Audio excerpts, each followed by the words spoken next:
A esta hora llega De Vuelta al Jardín, un programa para la sabia edificación de las mujeres. En un jardín caímos, en un jardín el oro. De Vuelta al Jardín. De Vuelta al Jardín. Un programa producido por el Ministerio Los del Camino. La cruz, el puente fue para poder entrar de vuelta al jardín una vez más. De Vuelta al Jardín. De Vuelta al Jardín. Un programa producido por el Ministerio Los del Camino. De vuelta al jardín de la gracia de nuestro Dios. En un jardín caímos, en un jardín del oro. No mi voluntad, sino la tuya, oh Dios. Mujeres sabias. Sabias. Mujeres con gracia. Con gracia. Él llegó para hacerme como Él y atravesar el velo y su rostro ver. De vuelta al jardín. Bienvenidas. La cruz, el puente fue para poder entrar de vuelta al jardín una vez más.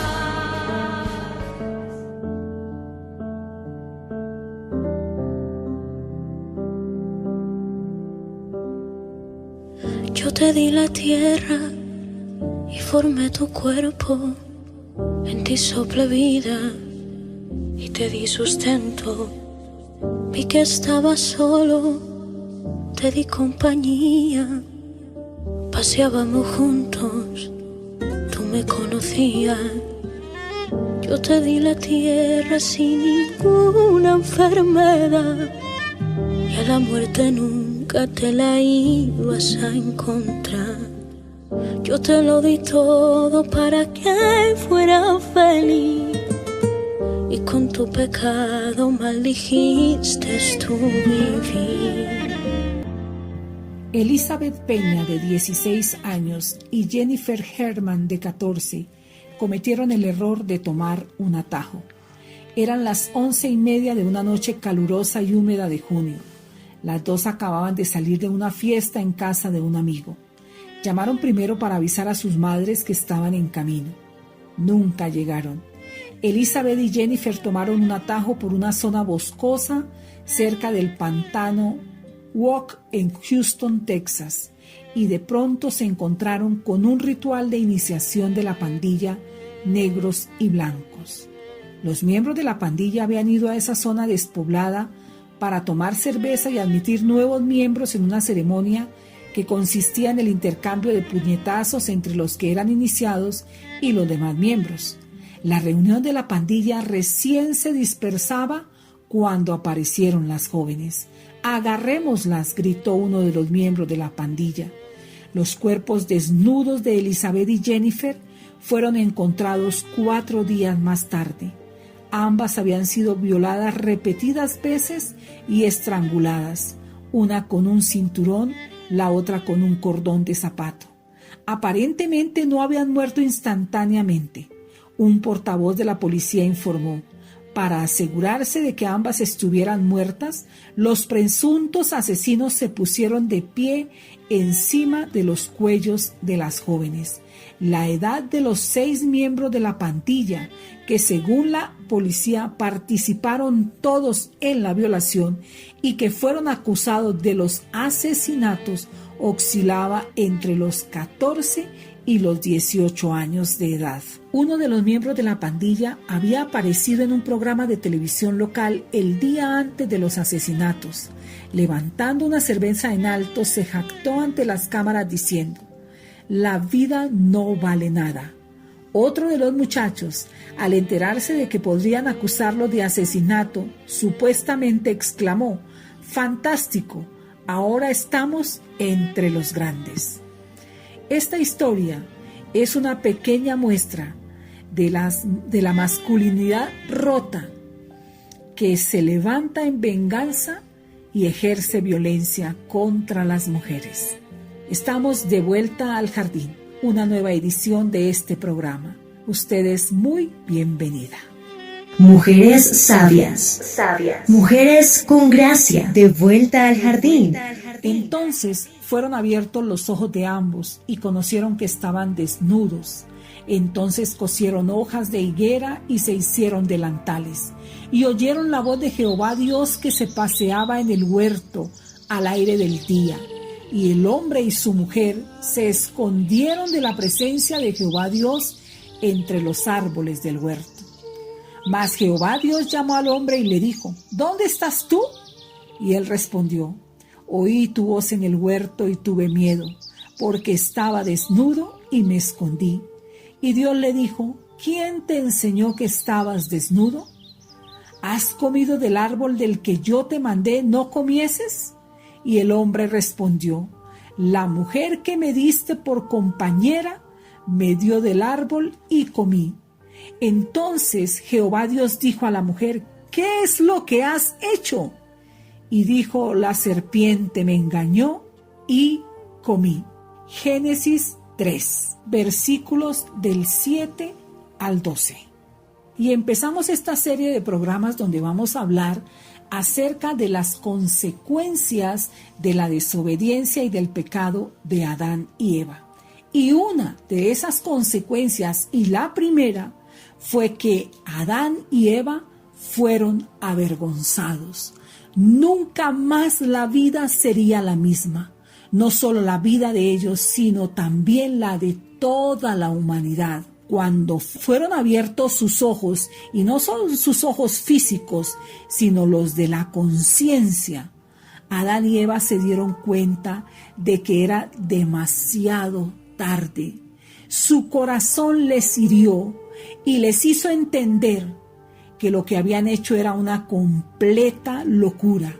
Haber comido del árbol prohibido, haber desobedecido a Dios de una manera tan tranquila, por así decirlo, dio al traste con la felicidad.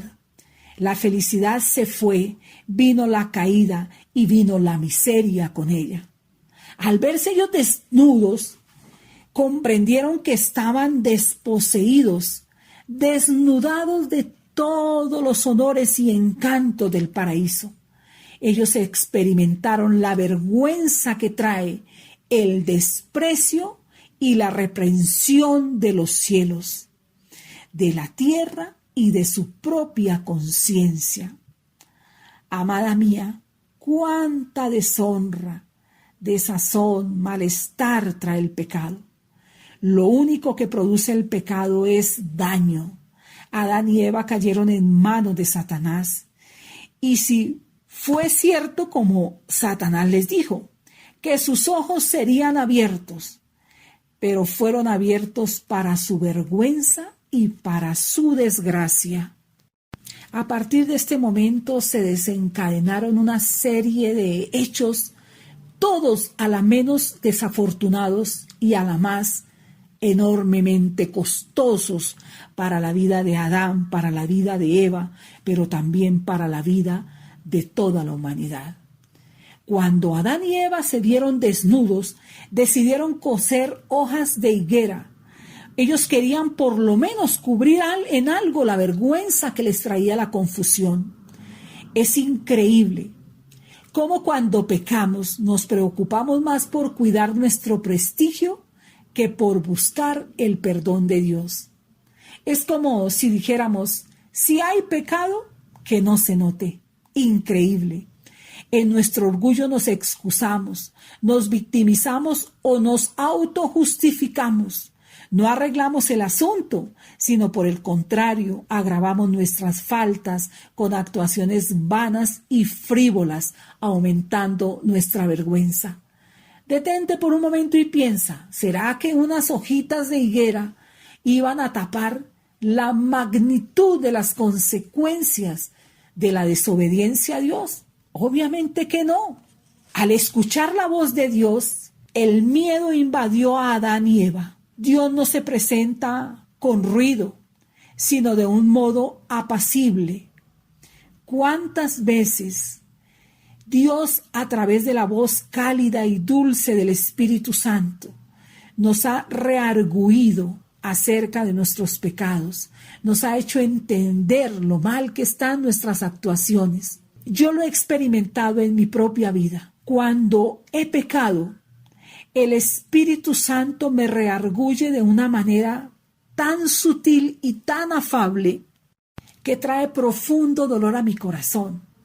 No por lo que experimento, sino porque veo la mano misericordiosa de mi Padre Celestial que me ofrece su perdón. Adán y Eva corrieron a esconderse. No era de noche. La Biblia dice que Dios llegó al aire del día, pero claro, su propia conciencia les acusaba y les ponía de frente su pecado. Vieron venir el juicio de Dios, la justicia divina, el miedo que acompaña el pecado, la certeza de nuestras conciencias de suciedad y de corrupción. ¿Dónde estás tú?, le pregunta Dios a Adán, no para preguntarle en qué lugar estaban ocultándose, sino en qué condición estaban sus almas.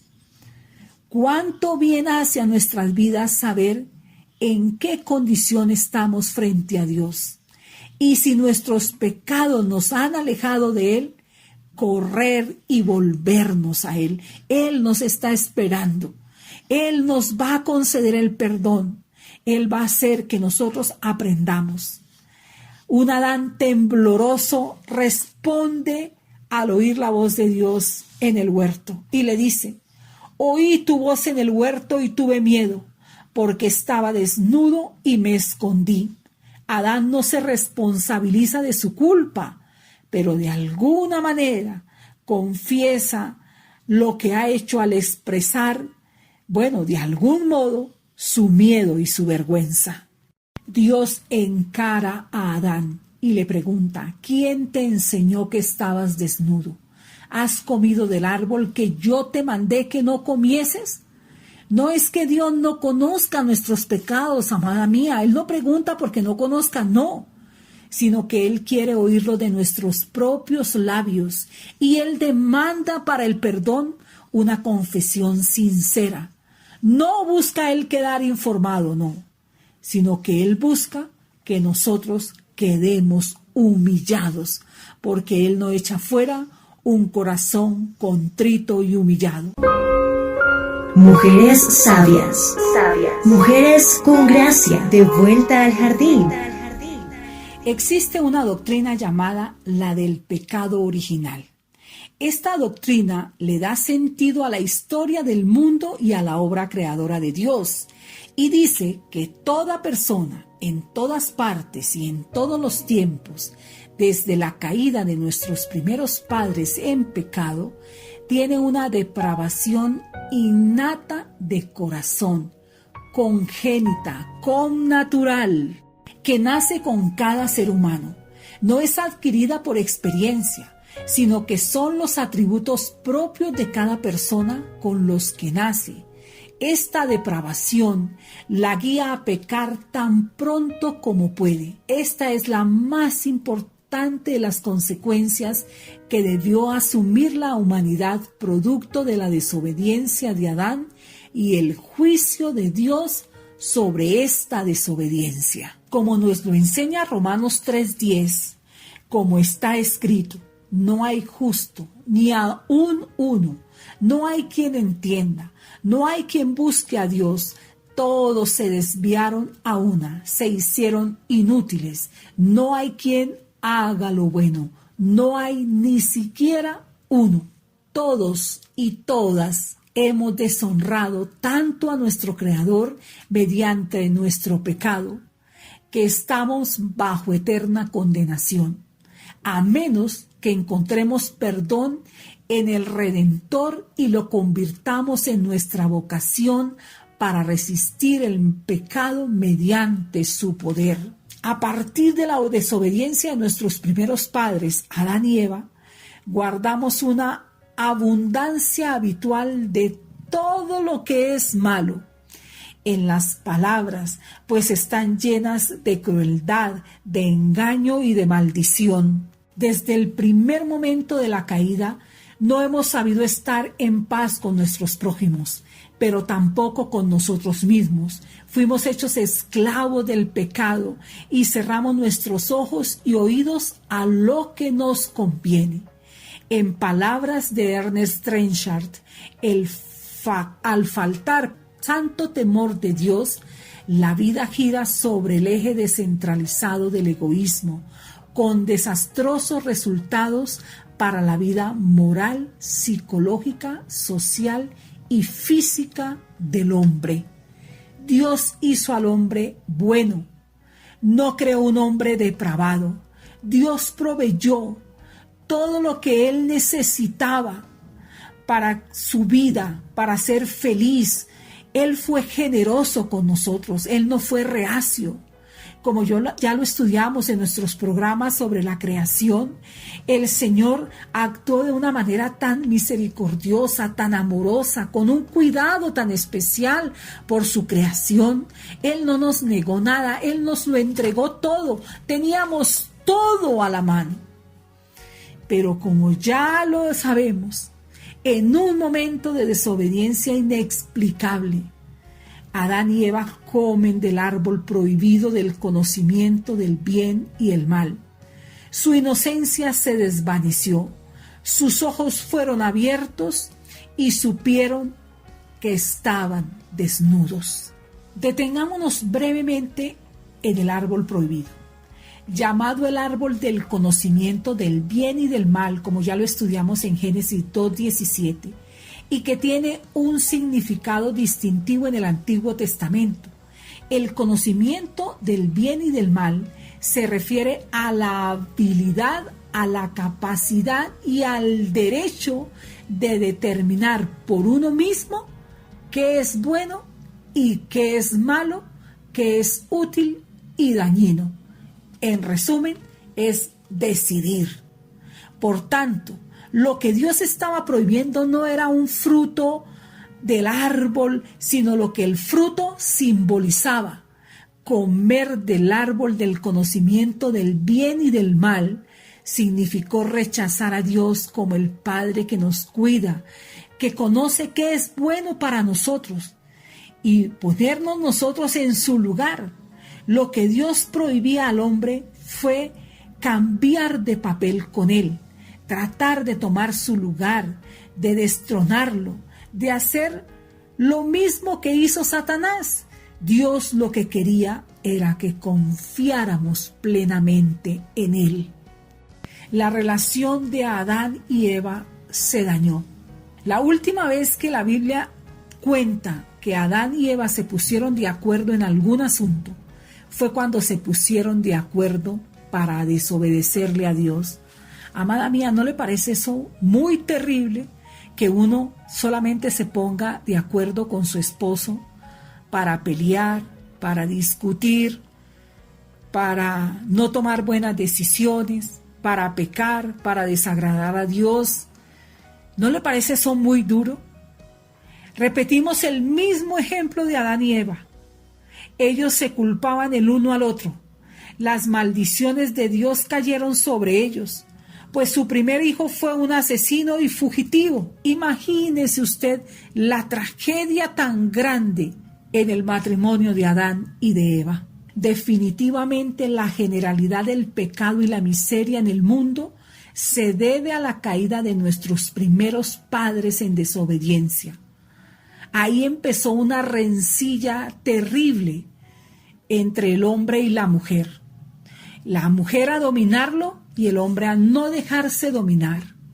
Ahora bien, los estudiosos coinciden en que en la Biblia no da una respuesta final a la pregunta de cómo vino el pecado al mundo. Esa es una pregunta muy interesante.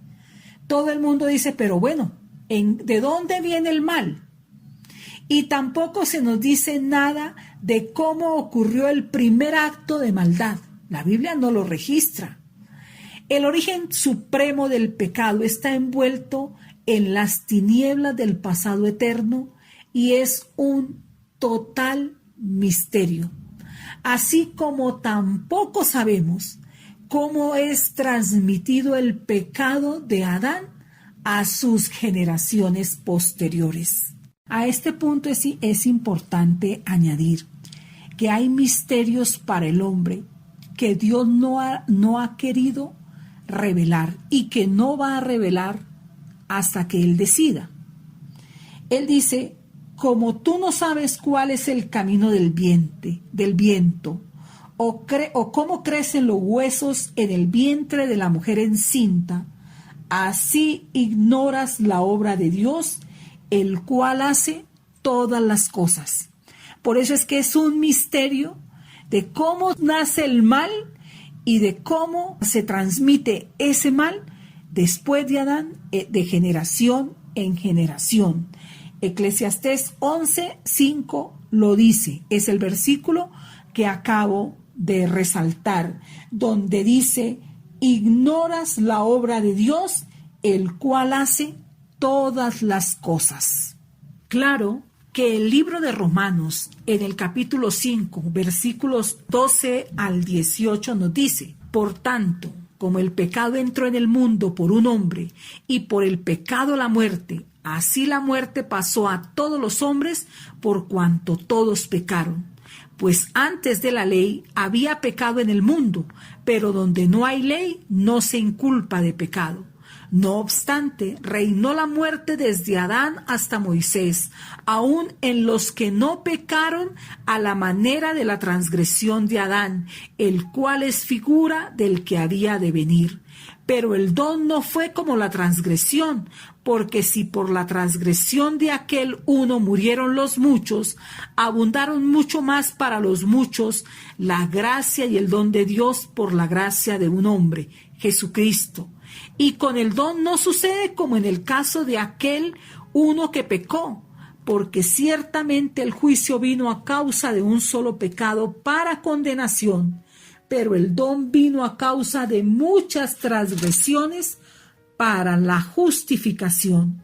Pues si por la transgresión de uno solo reinó la muerte, mucho más reinará en vida por uno solo, Jesucristo, los que reciben la abundancia de la gracia y el don de la justicia.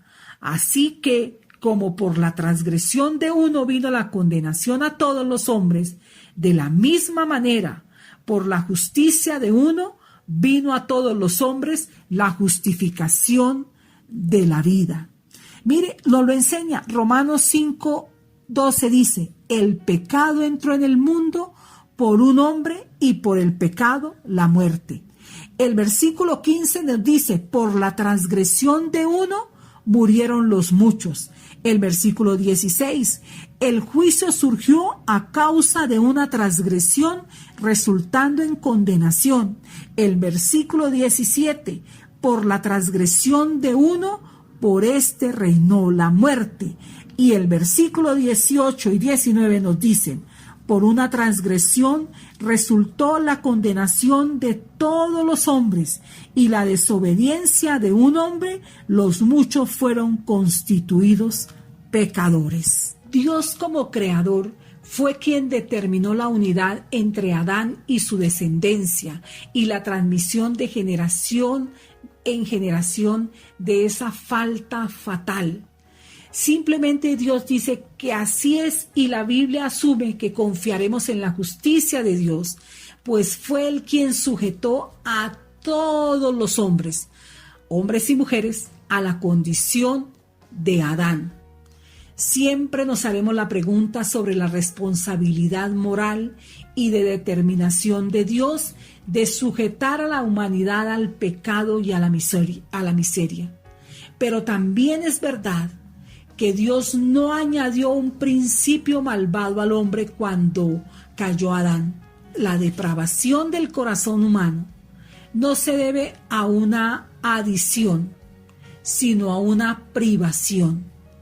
Pues la fuente de la depravación del corazón, según está escrito en Primera de Juan 2:17, porque todo lo que hay en el mundo, los deseos de la carne, los deseos de los ojos y la vanagloria de la vida no provienen del Padre, sino del mundo. John Piper, el predicador norteamericano, afirma: yo creo, me parece, que lo que ocurrió en la caída es que Dios extrajo del hombre la luz con la cual el hombre podría ver la gloriosa deseabilidad de Dios sobre todas las cosas. Sin luz, sin esta luz, el hombre es solo un ser natural y como tal, todos sus deseos fueron absorbidos en tinieblas y fueron tras las cosas del mundo, el placer, el poder, la estima, el estatus. Dios no añadió deseos malvados. Él simplemente puso una distancia entre el hombre y la santa luz de su gloria. Concluye: de todas maneras sabemos que nuestra conciencia testifica sin ningún error que somos responsables ante Dios, y nuestra experiencia también testifica sin error que somos corruptos ante Dios. El hombre entendido como varón y hembra, debido a la falta fatal en su naturaleza, divaga lejos de Dios. Por eso, solo cuando se unen nuestras experiencias, nuestras conciencias a la santa palabra de Dios, aprendemos que toda persona peca debido a la depravación de su corazón y necesita creer y ser humillada hasta rendir su vida plenamente en obediencia a Dios. Este capítulo de nuestro programa nos lleva a reflexionar, y nos lleva a reflexionar mucho sobre los hombres y las mujeres que creen que son buenos delante de Dios porque no escudriñan sus corazones como debe ser. Hasta aquí nuestro programa de hoy. Vendremos en otro tema apasionante, en esa consecuencia que puso tanto dolor en el corazón de la mujer. Que el Señor les bendiga. Finaliza De Vuelta al Jardín. Nos encontraremos en una nueva emisión. De Vuelta al Jardín, en Camino Estéreo.